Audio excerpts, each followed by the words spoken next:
All right, to Germany.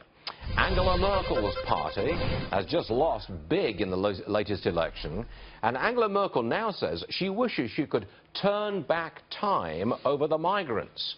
Looks like a job for Daily Mail columnist Katie Hopkins to us, who joins us from London. She's in real trouble with this one, but she says she'd love to turn back the clock, but she's not saying no more migrants. The policy stays in place.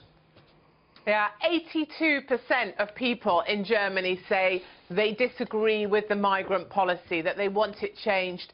And she's always been saying, no, let them come, let them come. And it's only now, when she's suffered 2 defeats against her party, where she's been pushed into place, 3rd place, by an anti-immigration party, she's saying, oh, if I could change it, I would, if I could turn back time. But in reality, she doesn't really want to change her policy. Well, Katie, she's just a little bit sorry now that it's impacted on her and her chances of winning the next election. Are you going to say that there's a parallel with the immigration discussion here?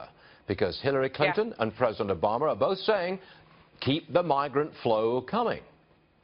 It's unbelievable watching the bombing in New York, watching the events unfurl. It was like watching history repeat itself. I just sat there incredulous. First of all, no one would say the word terror in case they offended a Muslim somewhere. No one was allowed to say the word bomb. No, and then it was, oh no, it's not terror, it might be international terror. Oh, well, that's all right then. It's not, you know, homegrown. That'll be okay.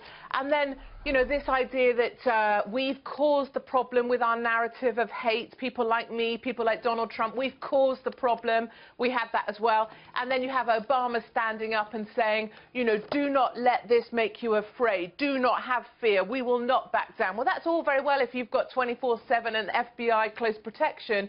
But for the likes of me and other families, New York families, it is frightening. And I know people in New York who wouldn't go out for dinner last night because they were afraid to go out. Amazing. One last one on Europe. If Angela Merkel is saying this, and she's in such deep political trouble, would you go so far as to say that it is the migrant issue, the Muslim migrant issue, that has broken up Europe? I mean, again, am I being too strong on this?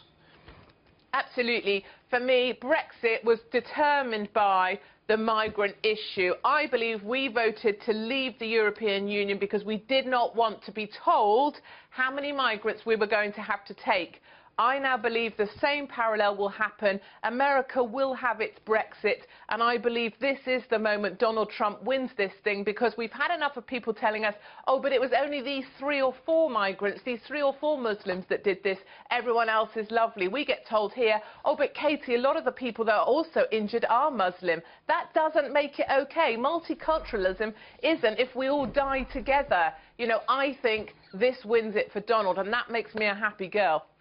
You know, I really think you should apply for a green card. I'm coming over. We've got a lot of space in America. Be afraid. Katie Hopkins, thanks for joining us, as always. We appreciate it. Thanks very much. Funny.